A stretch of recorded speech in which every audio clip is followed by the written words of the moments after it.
کہ انجینئر محمد علی مرزا نے نبی کریم صلی اللہ علیہ وسلم کے بارے میں اور صحابہ اکرام رضی اللہ تعالیٰ عنہم اجمعین کے بارے میں بہت سی گستاخیاں کی ہیں.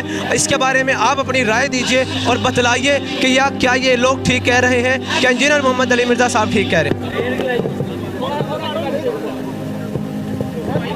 انجینئر محمد علی مرزا صاحب کا یہاں پر پتلا ایک بنا کر جلا دیا گیا ہے.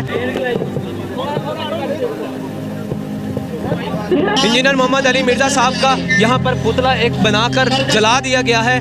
مجھے اپنے استاد ڈاکٹر اسرار صاحب کی بات جو میں صرف اپنے قریبی دوستوں کو بتاتا تھا, اب میں پبلکلی بھی آپ کو بتاتا ہوں, وہ یاد آئی.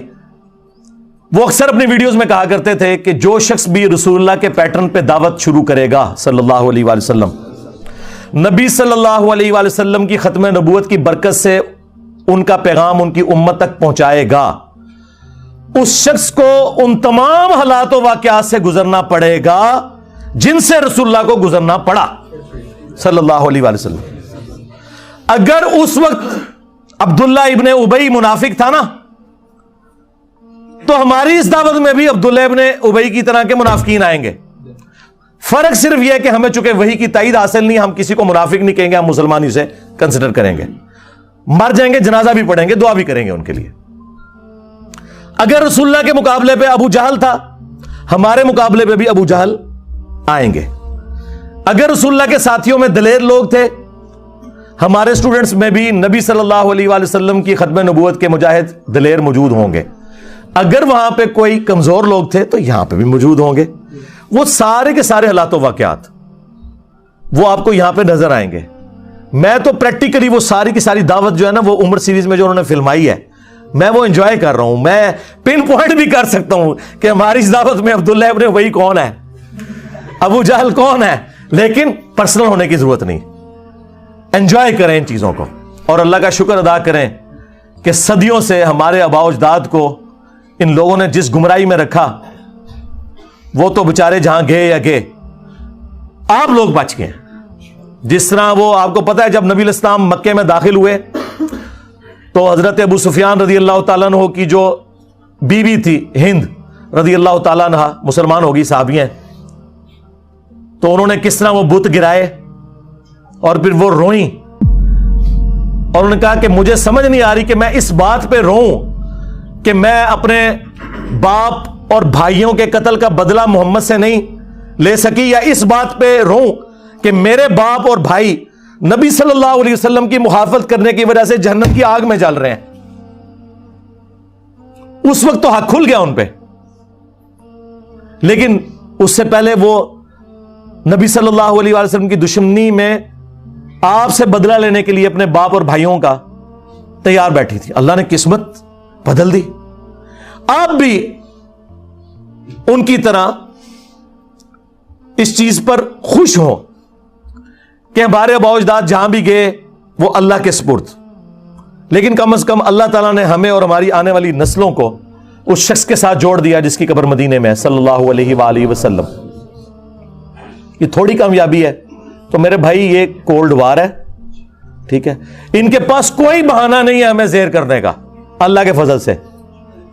یہ کہتے تھے مشہوری کے لیے کر رہا ہے, اور اللہ کے بندو تمہارے تمام ٹی وی چینلز کے چاہے سیاسی پروگرام ہو چاہے مذہبی پروگرام ہو, تمہارے سارے بڑے بڑے علماء نام لیے بغیر پوری دنیا میں جتنے, ان کے پروگرام دیکھ لو, ہمارے اس پلیٹ فارم سے زیادہ کسی کی ویورشپ ہے؟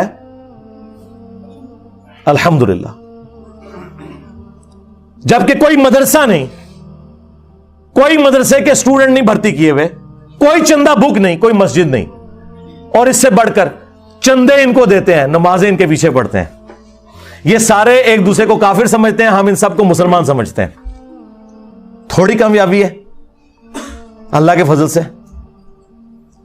تو یہ کولڈ وار ہے, ہم ون کر رہے ہیں, ہمیں کوئی ضرورت نہیں ادھر ادھر اپنی ایکٹیویٹیز میں پڑھنے کی, ٹھیک ہے. رہ گئے قانونی معاملات, وہ صرف جیلم اکیڈمی دار ارکم نے دیکھنے ہیں. ہم ساری باتیں پبلکلی نہیں ڈسکس کر سکتے کہ ہم قانون معاملات کو کس لیول کے اوپر مینج کر رہے ہوتے ہیں آئین اور قانون کے دائرے کے اندر.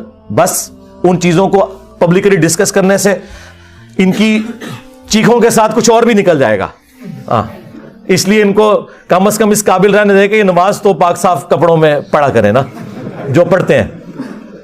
تو اس لیے نا ان چیزوں کو پبلکلی ڈسکس کرنے کی ضرورت نہیں ہے. آپ لوگ اپنا کام جاری رکھیں جس طریقے سے بھی ہے, کوئی ایکسٹرا جوڈیشل ایکٹیویٹی پرفارم نہیں کرنی. تو یہ دعوت میں جو اس قسم کے معاملات آتے ہیں نا, یہ آتے ہیں. ابھی تو آپ دیکھیں, اللہ کا شکر ہے کہ جہاد اور قتال کی جو سب سے بڑی آزمائش ہے اس سے ہم نہیں گزر رہے. کنٹریز بن چکے ہیں, ملکوں کی فوجیں ہیں. ورنہ آپ ذرا صحابہ کرام اور اہل بیت کی قربانیوں کو دیکھیں. وہ اپنے چھوٹے چھوٹے بچوں کو, بیویوں کو چھوڑ کے جانصاری کے ساتھ میدان جنگ میں جاتے تھے. واپسی پہ ان کی لاشیں بھی مسلح ہوئی بھی گھر واپس آتی تھی. آپ کو تو یہ نہیں کرنا پڑ رہا. تو 4 گالیاں اگر کوئی سن لیتا ہے تو اس سے کیا فرق پڑتا ہے؟ شکر کرے کہ ہم انگلی کٹا کے صحابہ کرام کی جو وہ لمبی لائن ہے اس میں اینڈ میں جا کے بھی کھڑے ہو جائیں. اہل بیت کی قربانیوں کی جو لائن ہے اس میں اینڈ پہ بھی جا کے کھڑے ہو جائیں, انگلی کٹا کے شہید بن جائیں. تو اور کیا چاہیے؟ ٹھیک ہے, تو ہمیں تو ان تکلیف سے بھی نہیں گزرنا پڑ رہا اس لیول کی. باقی رہ گئی ذہنی کوفت, وہ ٹھیک ہے, ہوتی ہے. اس کے لیے قرآن میں آیا, آپ نے پڑھنا حسبنا اللہ و نعم الوکیل. ہاں, وہ واضح آیا سورہ آل عمران میں. جب مسلمانوں کو خبر پہنچتی ہے کہ مخالفین اس قسم کے دھوکے بازیوں سے کام لے رہے ہیں تو وہ کہتے ہیں حسبنا اللہ و نعم الوکیل, ہمیں اللہ ہی کافی ہے اور وہی بہتر کار ساز ہے. ٹھیک ہے, یا حیو یا قیوم برحمتک استغیث لا حول ولا قوة الا باللہ لا الہ الا انت سبحانک انی کنت من الظالمین.